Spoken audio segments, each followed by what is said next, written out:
Well, then we'll start off. Great to see all of you here. We decided to set up this session to share a little bit more about Tigerhall. We've had some questions around what exactly is it, what do you do, how does it work, what is the technology all around. So we thought let's do a group session and get everyone together, and I'll actually show you what it looks like in practice and how you can utilize this as well and how the technology works. So I'll share a few slides first to set some context of where in all of change and transformation do we actually come in, and what role do we play, and where do we fit in those entire initiatives. So we are a change activation platform. Looking at change and transformation, as you all know, it's 70% of initiatives that are still failing and failing quite hard, not necessarily because of strategy and planning. That tends to be the areas that are going well, but activation is many times where we see things breaking down. So when I say activation, I mean communications, capability building, and culture activation, and having those three supporting a change and transformation initiative. And when companies do activation at the moment, it tends to be very centered around static communication methods. So change communications tend to be heavily reliant on email, heavily reliant on SharePoint, on intranets that people visit not very frequently, LMS platforms that nobody goes to either, and those type of communication systems. So it's hard for people to engage and to keep up with these type of communications. There is very little interaction usually. So the real-time feedback loops are usually missing. It's very one-way, top-down, and hard for people to ask any follow-up questions, make their voices heard, and make them feel like they're part of the transformation.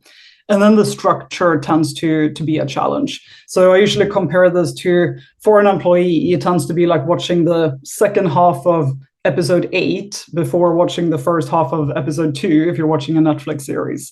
And that's usually not the way that people understand series the best. The best is usually to start with episode 1 and going from there.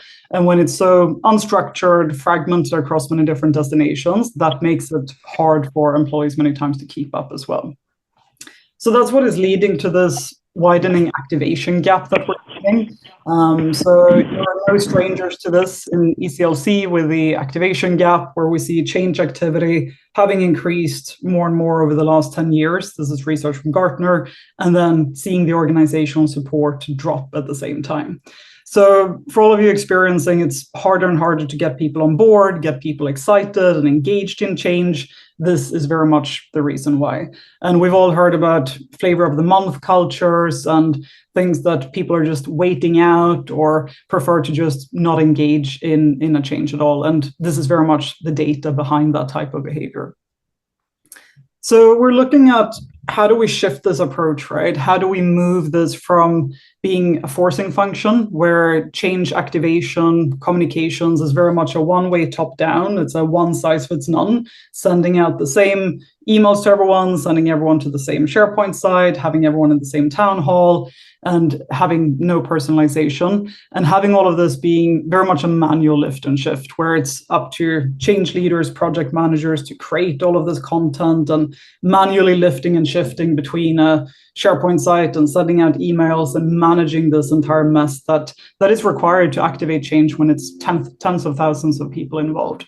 So how do we move from that forcing function to being more of an activating function? So this means more two-way, more bottom-up, personalization at scale, making sure that the WIFM is heard and people are considered when it comes to what does the change mean for them, and having this more as an automated and integrated system, not just the manual project management that has historically worked, and that worked when it was 1 or 2 changes a year, but with the increases we're seeing to 15, 16 changes impacting the average employee per year, it's going to be hard to do that all manual. So this is the shift that we are driving with our customers. And when doing this right, it leads to increased speed of execution because people understand it a lot better. They consume information much more. They understand the communications. They know what's expected of them. And when you look at email open rates, you see usually between 6 to 8% of people opening any email, whereas on Tigerhall, you see that increasing to 70 to 80%.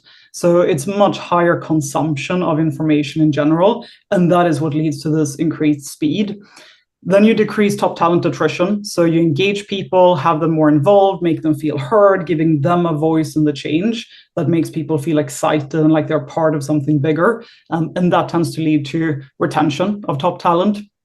And then it allows you to catch problems much earlier, so you can actually see what is happening in different parts of the organization and seeing that transparent data. Where is it going wrong? Where is it going right? What type of feedback do people have? And this can be implemented both at an org-wide level, but also many times for a specific transformation initiative. So what I'll show you in terms of how this works in practice, it's very much in this activation space. So after you've done your strategy and planning, going into activation, how do you best engage people? How do you target them and personalize it? How do you integrate all of this activation in the workflow so it's easy for them to have in the flow of their daily work? Catching two-way feedback loops, sentiment analysis, understanding what people are thinking and saying, and getting data on all of this as well that would allow you to further personalize and target better as well. So this is the activation layer, and it's available in 3 different ways. So you'll have the mobile, which is iOS, Android, that people can consume on the go. All of that is synced with both the web and the Microsoft Teams platform as well. So what I'll be showing you today is the web version. So you'll see what it looks like on web and also within Microsoft Teams, what that integration looks like. So now we're in Tigerhall. So what we're going to do for this demo today is now we are change and transformation leaders of DemoCorp Inc. So DemoCorp Inc. is a large listed company in the chemicals space, and they're going through a big transformation right now around the circular economy transition. So they are trying to change how they produce chemicals, being part of the circular economy, and this is a big shift for them in how they are driving their business forward. And they have operations managers in the plants, they have corporate headquarters, and lots of different audiences around the world that are going to be part of the circular economy transformation. So I'm right now in the web app, and what you see here on the right side is what all the users see, and you also see the admin portal, given that we're now logged in as admins. So we're going to launch this circular economy transformation and run this as an activation project and activate especially our operations managers around this. So how can we get the operations managers in a plant to be engaged and excited about this initiative that we're driving? So when you get started, it's starting with adding in the user. So this is straightforward. You connect your HRIS or Active Directory sync, and you can also add in users by dropping in CSV file or Excel file, or even adding single users or inviting them with a link. So this depends on the size of your project. If it's org-wide, HRIS connection works great. Project-wise, that also works great. If it's very small, can also do a CSV file. So you start with adding in the users. Then after that, we want to target different people. So this is where the one size fits none goes out, and we get very granular and specific on personalization and targeting. So there are 2 ways to target within Tigerhall. So you can both do a standard group. So standard groups are great for change champions, for example, when you have a specific network or a specific group that is already set. So let's call this change champions, operations managers, for example.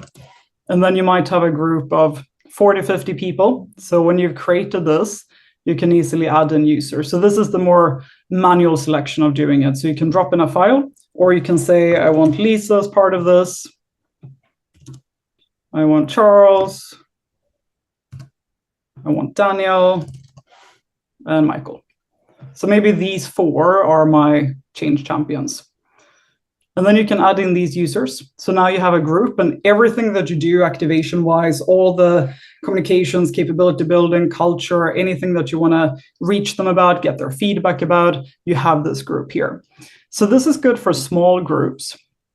Now, looking at scale, right, and most of the customers we work with are 20, 30, 40,000 employees, then it's hard to add in all of these manually. So then the best way to do it is to use what is called dynamic groups. So this connects to your HRIS, or actually any data fields that you have, you can add in here. So you can also connect with ERP, CRM, or any type of data system that you have. Snowflake works great as well. And then here you can start deciding how do you want to split this audience. So for example, you might want to start with a country. Maybe you want people who are in Australia, for example. So this now gives you all your employees in Australia. And then you might want to know when did they start. So maybe you don't want people who are new starters, but you want to speak to more tenured people, because usually in change activation, you want to speak a bit different to the people who've been there for a decade compared to people who've been there for 10 days.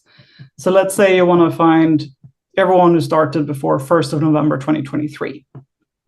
And then it might be people that report into a certain leader that are affected in a certain way. So you might want to have a specific message to them. So then let's look at their manager. So let's say the manager is Deborah, and we want to find people who are 3 or 4 levels below Deborah, say 4 levels below. Now that catches all of Deborah's direct reports and 3 levels below that.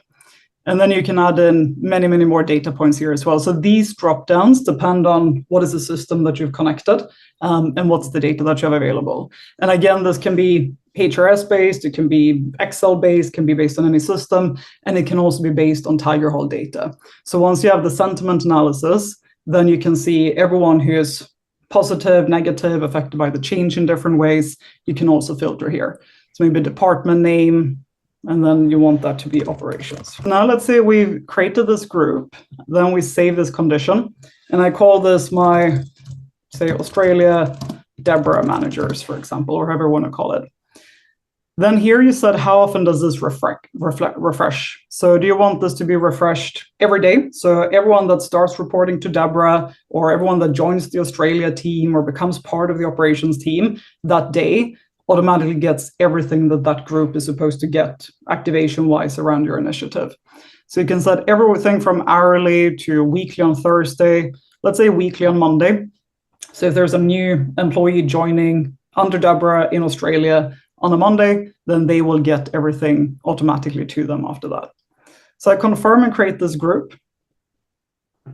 Now we have no users.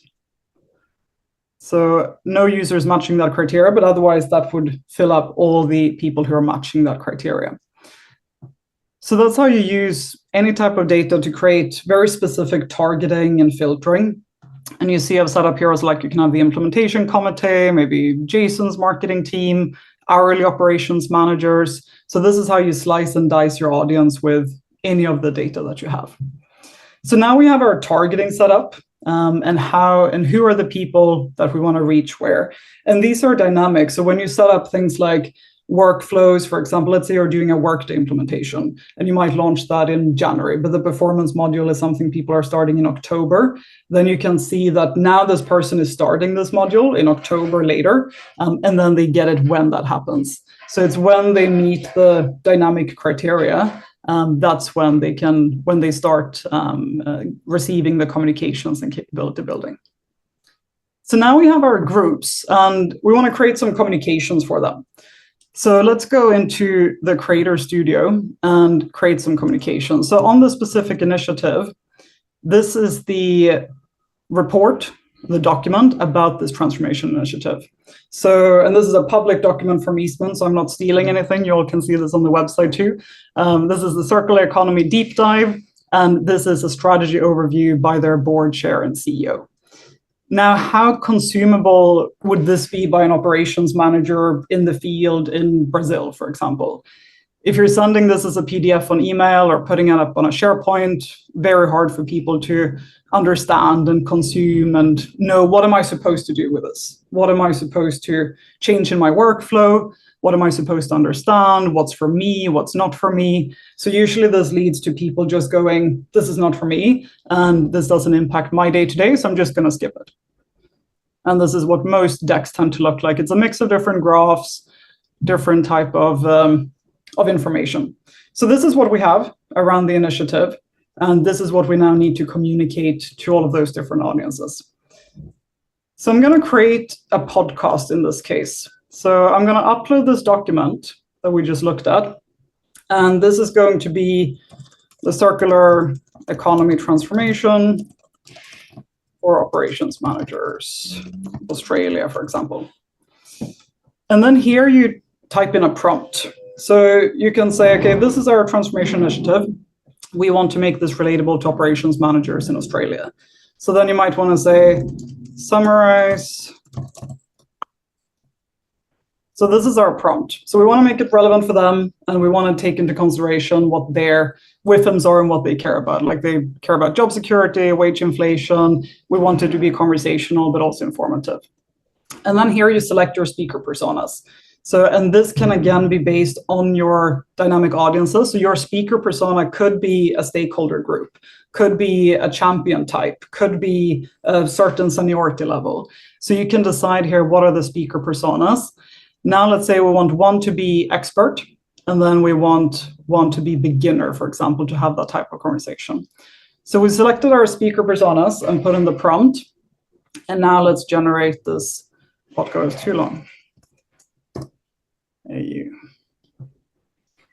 So now this takes about a minute. And on those personas, that's when you can go in and make it very specific to what exactly are people getting from it. The prompts is what determines the outcomes. Maybe sometimes you want the prompt to say, I want this to be very engaging, or insert some jokes, or like anything that you type into the prompt determines the outcome of the podcast.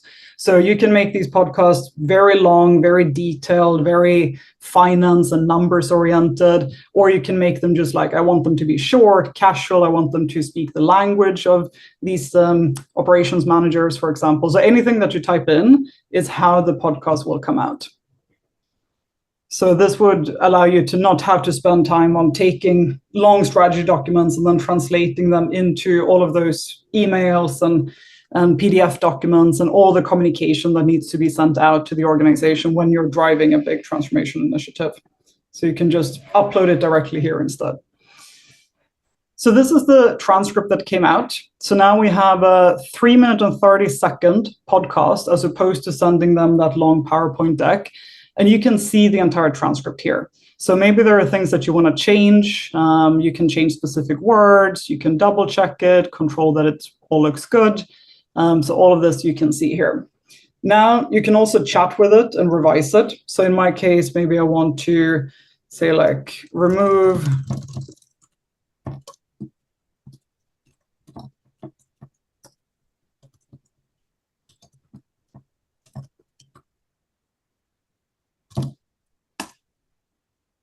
So anything that you chat with it about in the AI panel, then it will revise the transcript. So if you want to make it more fun, insert more jokes, make it more formal, talk about it for a finance audience, anything that you want to play around with, you can do that. And here you also select your speaker voices. So you have different options here depending on who you want, whose voice you want. You can also, with permission, clone like your CEO's voice or clone certain leaders' voices, and we can actually bring them in here. So you can create content on behalf of senior leaders with their voices, and it sounds like it's exactly them. So this is a way to save your executives from producing all of that content materials, but it still makes people feel like they are being spoken to by a senior leader. So this is Rebecca. Hi, my name is Rebecca, and I'm one of the voices you can use in the Studio Creator. Hi, my name is Stefan, and I'm one of the voices you can use in the Studio Creator. Hi, my name is Tony, and I'm one of the voices you can use in the Studio Creator. So you have different options here. So maybe I want Tony and Rebecca, and I'm happy with the transcript, so then I just generate the audio for this.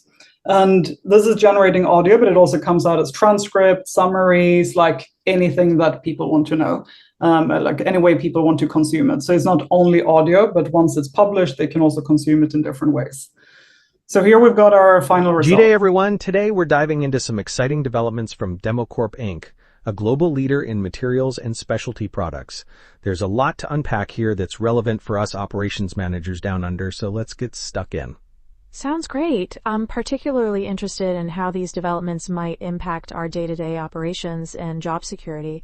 What's the big picture here? Well, mate, the big news is that DemoCorp Inc. is making a major push into circular economy practices, especially in plastics recycling. They're not just talking the talk, you're walking the walk with significant investments in new technologies and facilities. That's interesting. But how does this relate to us in Australia? Are we likely to see similar initiatives here? Good question. while the specific examples in the document focus. So that gives you an idea. And then you can play around with this as much as you like make it more fun, more casual, make it more about this, like you can just chat with it and it creates it. But if we're happy with this, then we can publish it. So this is where you have a preamble decided here. This is where you can select the leader, who's the voice that you've been using, or if this is coming from another one. This is where you select the initiative. So you have all of your initiatives set up beforehand, all your different areas. So let's say the circular economy transformation, and then when you want to release this. So I want to release this now. And then just selecting a picture for it. And this could also be AI generated. So everything that you tag to a specific initiative is something that will then be visible if people go into that specific initiative specifically too. And this is where you decide the group. So now we want to have the Australia managers, for example, and maybe also the hourly operations managers. So this is where you select of those audiences that we just created, who are the ones that are going to see this. And the ones that you select here are the only ones who are going to see it. It's not going to go to anyone else. So this is how you can keep it confidential and having it for only certain people. So now let's publish this. And then we have our first content piece created. So now we have this podcast ready to send to operations managers in Australia. And as part of this, we want to create a personal change journey for them. So where they have everything in one place. So it's not scattered across SharePoint and emails and all the different platforms that we use day to day, but they can find everything about this initiative in one place. So to build a change journey, we call this trails. So under trails, you have a few here, like start our process automation journey, how to develop new business models, applying generative AI in the workplace. So these are different change journeys that we've created. Now let's create one around the circular economy initiative. So what you can do here is go in, and then you select the initiative, and this gives you a view of all the content created around that initiative. So to create this journey, we might want to have something around the key success indicators. We want a message from the CEO. And then there's a live stream from the Chief Transformation Officer. Let's add that in, some SOP best practices. And then this is the podcast we just created. So we can add in some of these too. So now you've created a journey, and this is for your operations managers. And you might want to start with the message from the CEO, for example. Maybe that should be first. Then you might want to have why change. And then we might want this podcast around operations manager specifically, and then the live is coming later. So you can decide the order of it. And what you also see here is that it's different formats. So some are podcasts, some power reads, some video. And this is up to you and what you upload here and how you create it. And then let's put in a name. So let's say the circular economy transformation for operations managers. We have a trail description, which I'll copy paste to save you some time. And then we have an image that we can add in here as well. And then again, you want to tag this to the specific initiative. So again, this is relating to the circular economy transformation. And then this is for those Australia managers under Deborah that we created, and let's say the hourly operations manager. So those are the ones that should be able to see this journey. So here we have our change journey.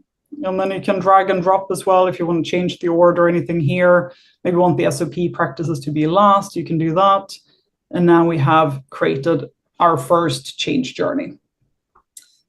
So now this is created as a journey. Now we need to assign who is this for. And this is where those groups that we created earlier come into play. So now you want to assign this. And there might be a few different things that you want to assign. Let's say you want to add in some things around ESG, you can also do that. If you want them to also learn a bit about like ESG foundations, for example. So now you have these two in the assignment.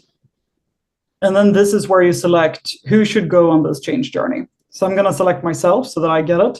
But then here you can also then select, let's take those hourly operations managers. We also want our change champions to receive it, and our Australia teams.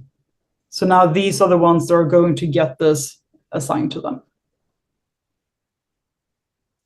And then we have an assignment title. Call it anything you'd like. And here you can set a due date. So you can decide, I want everyone to have consumed this before 31st, for example, because that's when we're going live with the initiative. So that's when it's hitting the operations plans. So I want everyone to have done it before then. And they will get automated reminders and everything up until January 31st. So that's when they are getting reminded to complete it. And purpose is to get them excited. So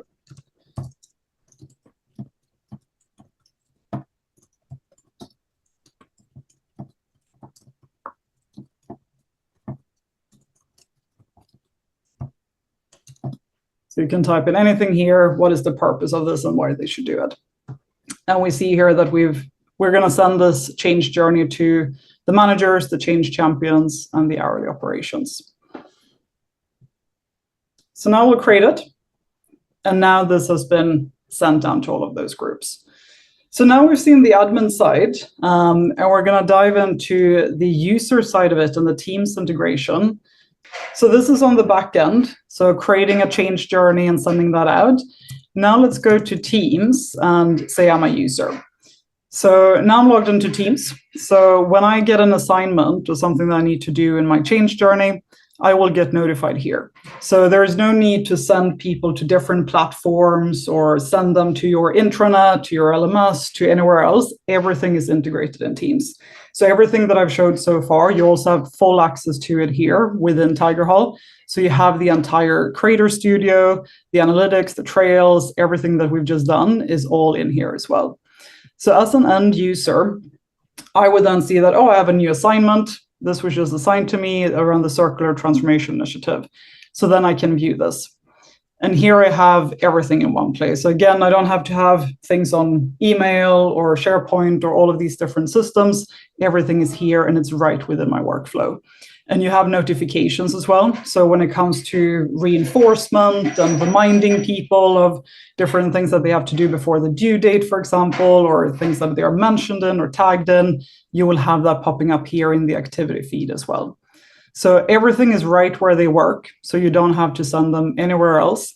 So if I press on my assignment here, this is where I have all my other chats and channels. I can look at it directly within. So this is the journey that we just created and the order of these different pieces. And there are different content formats. So one... Hi, I'm Bill Weber, Director of Business, given to do so. Moving on to milestones. Milestones are the way we define for each other internally how we are making progress. So this would be, in this case, CEO, for example, going and recording a video on their mobile and quickly sharing that. So that's something that you can do in the platform as well, is quickly sharing short form videos. These tend to be the highest engagement. So what most people engage with are these short form videos. And you can also add in subtitles when it comes to videos. So if you want to have the subtitle in Hindi, for example, easy to do that. And they're important for two reasons. The first reason is we need to know that we are on track to hit our goals in our time. But just... And for people who want to have subtitles on and off, you can also do that. So video is where we see the highest engagement. And you also have comments here, so people can ask questions directly. They can ask any follow-up questions or comment on anything that is happening. So video is number one. Then we have podcasts. I think leaders have to lead by example. Any leader that asks someone on their team to change up their routine, but they're not willing to do that themselves, will not be well received by the team, because you can change playback speed, and the same thing here with languages. So what we just did with that podcast that we created in the Creator Studio, that's also available in all of these different languages. So automatically you'll have it in French, you can have the transcript, for example, in Greek, if you want to listen to one language and read in the other. De l'organisation. Partie 5. Tirer parti de la communauté dans la gestion du changement. Un aspect important mais souvent négligé de la gestion du changement au sein des organisations est le développement de la communauté. Un sens aigu de la communauté apporte aux employés le soutien. So people can choose their entire language, and then you can change preferred language here as well, which means that everyone will get it in exactly the same language. So you don't have to spend any time or money on translations and editing for different languages, different countries. It's all automatic the moment that you upload it. And there are currently 33 different languages, so covering most of the European and Asian languages. These are the 33. So those are podcasts. And then you also have Power Reads, which are great for example, SOPs. And again, these you can, just like you can read the podcast. Hey there, operations managers. When you have the transcript, you can read a summary of them here. Just like you can read a podcast, you can also listen to a Power Read. So Power Reads are short form articles, and this is text that you then publish. So this is great for things like SOPs, and people can read through this. And then the same thing here, if they want it in a different language, want this in Italian, you can apply that for the audio, and then say I want the text in German as well. And then you can listen to it. Ambito e scopo. Lo scopo di questa SOP è fornire un quadro strutturato per i responsabili delle operazioni per implementare e gestire efficacemente. So that's again where people can choose. And the moment they set their preferred language, then everything will automatically be in that language, but they can always translate it here as well. And all the Asian languages work as well. So Mandarin, Japanese, Korean, which are usually trouble in translations, all of those work here too. So great for global audiences. And then on all of these areas, you have the comment section. So this is where people can immediately have those two-way feedback loops. So it's very instant and real time. And people can go in and reply and ask follow-up questions and react. So for example,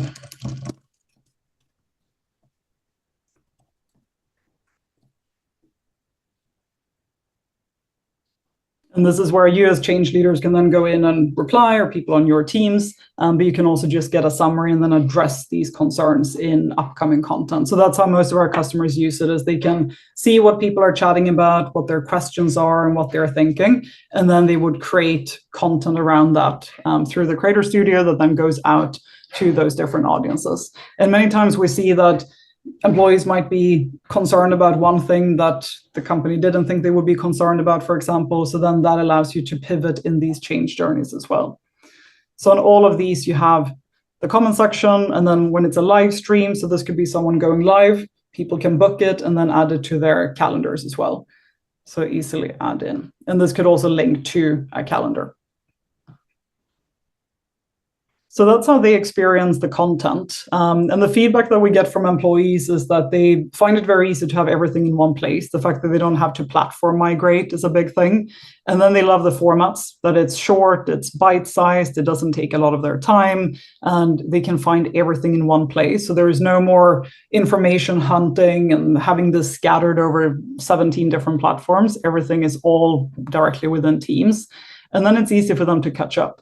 So when they come in here, for example, and they see now I have 2 out of 6 assignments completed, and it's easier for me to just resume this. So I don't have to hunt through my inbox for emails or try and remember where that SharePoint site was or what I should know about the specific initiative or a specific change. I know that everything that is for me is directly here. So I just need to go to one place and everything is here. So that's what they really like about it. And then you also have a feed where people can catch up on what are other people doing and saying, what are they commenting on. So for example, you can see like someone commented, you can tag each other. So when people mention each other in these comments as well, then it also pops up on their activity feed.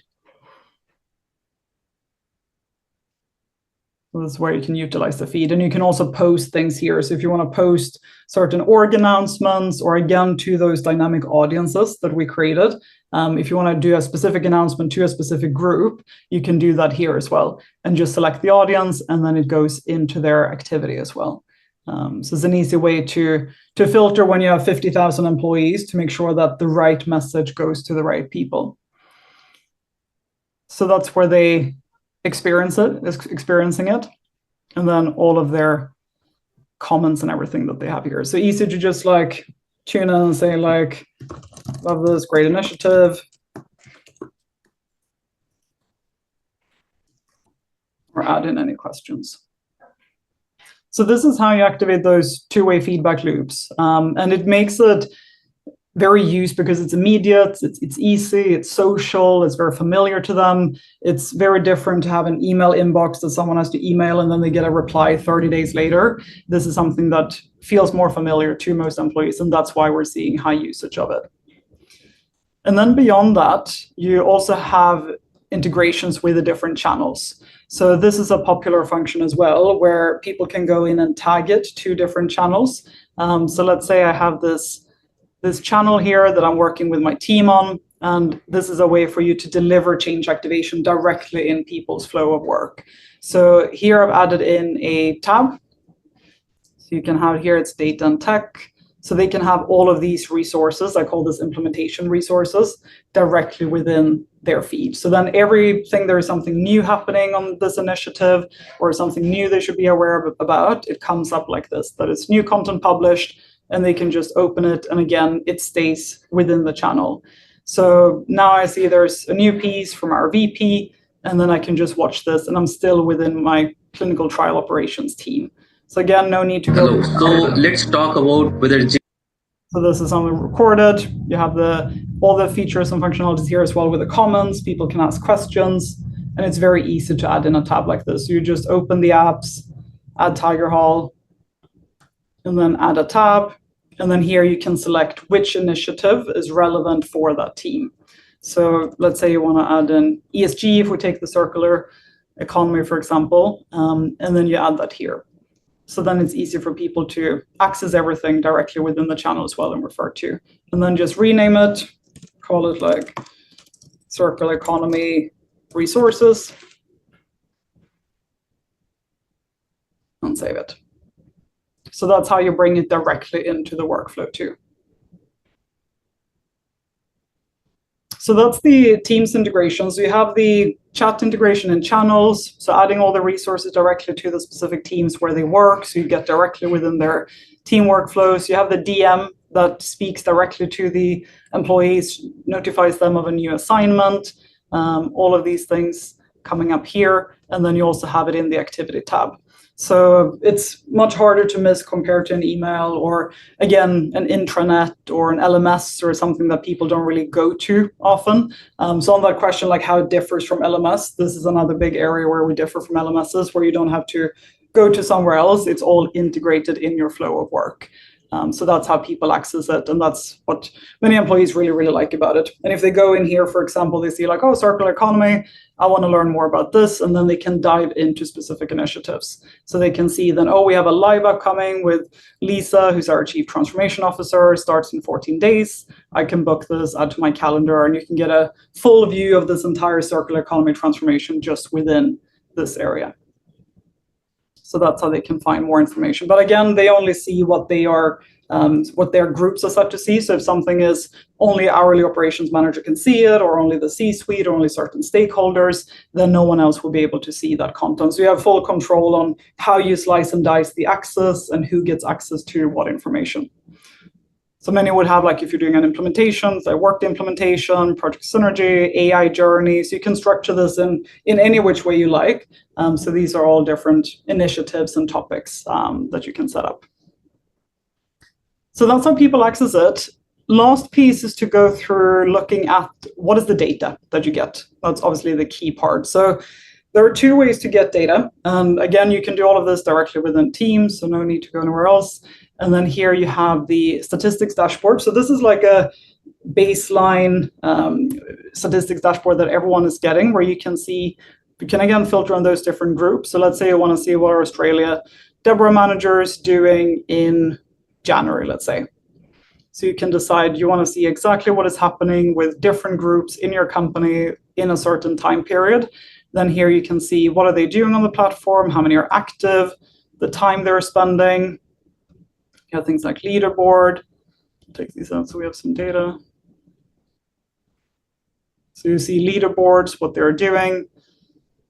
Top 10 leaders, so we call them thinkfluencers, which could be change champions, could be stakeholders, could be different leaders, and how they're influencing people in the organization. So you can see here who are the most popular and who do people listen to, and then those might be the ones that you want to push out more change messages from and have people pick up more from. And then you can also see the different categories and initiatives. So do they care more about AI, for example? Do they care more about their personal productivity? Are they very interested in change management? So you can see at an initiative level as well, what are they most interested in and what do they care about? And then you have that on a content piece level. So this is where you can see what are the most trending pieces, and then again on assignment statistics. So that journey that we created, the change journey, here you can see are people saying a thumbs up to this transformation initiative, to this journey, how many have started it, how many have completed it. So you have full transparency and visibility of exactly who's doing what. And you have this at an assignment level, which are those trail journeys. And then you can also see at a group level. So maybe you want to see exactly what are the operations managers doing, then you can select them here and get very, very granular. And then user level as well. So you can even go into an individual user and see, has Anthony done this? Has Nelly done this? Has Barbara done this? And see how much have they completed and how much time have they spent. So this is where you can see what is actually adopted, what do people actually consume. So as opposed to sending everything into a black hole and not really knowing how people are receiving it, what they're thinking, what they're saying, how many of them have actually consumed it, this is where you get all of that data. So this is a quick overview. Then you also have the report builder. So this is where you can get a lot more granular and pull out any data that you want from all of these engagements, all the comments, all the consumption, all the communications, capability building, and culture activation that you're doing. You can get any data. And this can also filter into a Power BI if you use it, or a Snowflake instance. So let's say we want to know the SOP feedback, for example.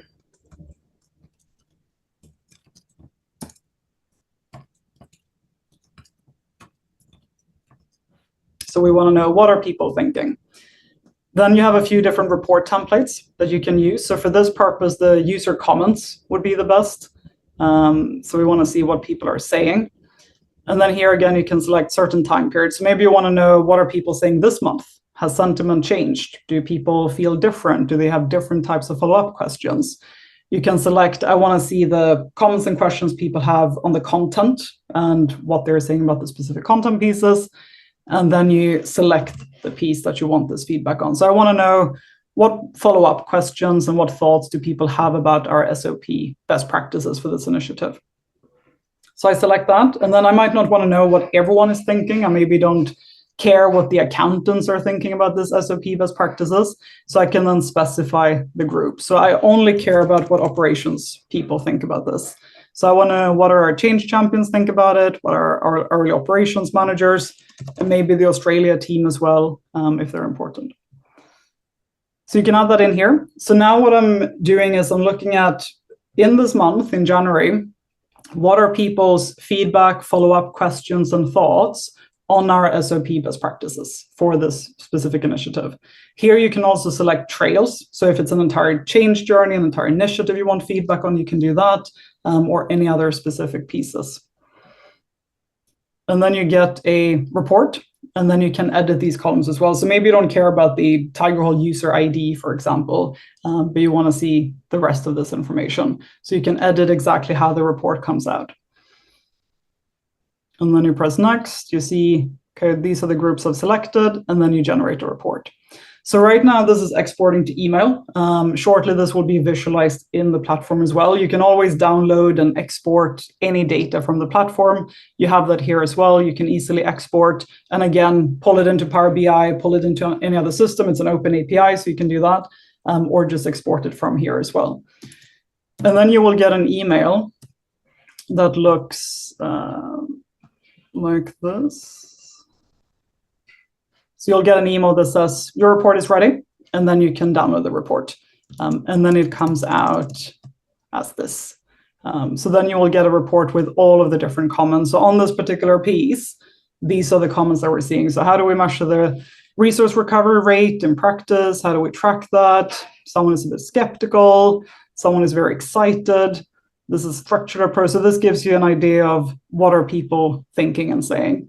And the next iteration of this, beyond that visualization of it in the platform is also a sentiment analysis where this will all be summarized into overall, these are the concerns that people have. This is what they're excited about. And this is how they think this will work for them and what you might want to address further. So this gives you a good idea of how do you want to adapt and adjust, and how do you want to make sure that you address the concerns that people have. And you can also see here if it was an original comment, if it was a reply to someone else. So this is the raw data, and ultimately this will give you a good sentiment analysis as well. But in its rawest format, this is what it looks like. So that's what you can do in the report builder, and there are many other ways to use it as well. So everything from the trail statistics, seeing how are people progressing through those change journeys, who's ahead, who's behind. Before you're launching a big system implementation, you might want to see have people done everything up until that point of the launch, or people on track before you go and launch that technology finally. You might want to see how different groups are doing, different engagement levels in different parts of the organization. So all of this you can do with these different templates. So that's how you can get data out of the platform. And all the data are very user specific, by user, by group. All that granularity is inside as well. So those are the key features that I wanted to show today to give you an idea of how it works and how it all ties together and what it looks like and feels like. So Tigerhall is a way to make change activation much easier by making it very engaging in terms of the content format. So no more email, PowerPoint, PDF that is hard for people to consume and absorb, but rather modern formats like short form videos and podcasts and these things that people enjoy consuming, short, bite-sized, and delivering that in a way that isn't difficult for people to receive, but that is very much in their workflow and something that is for them.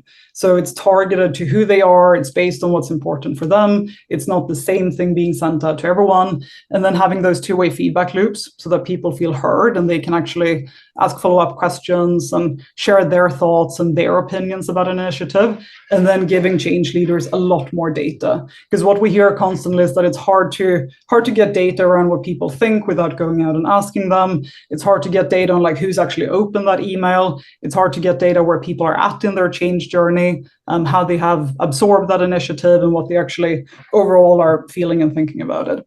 So those are the pain points that we aim to relieve, and would love to hear any feedback, any thoughts. We're working on making this better every day, all the time. So any thoughts that you have are very, very welcome as well. Thank you so much, everyone, for taking the time. I hope that was useful in understanding a little bit more about what we do and what the technology does and how our customers use it.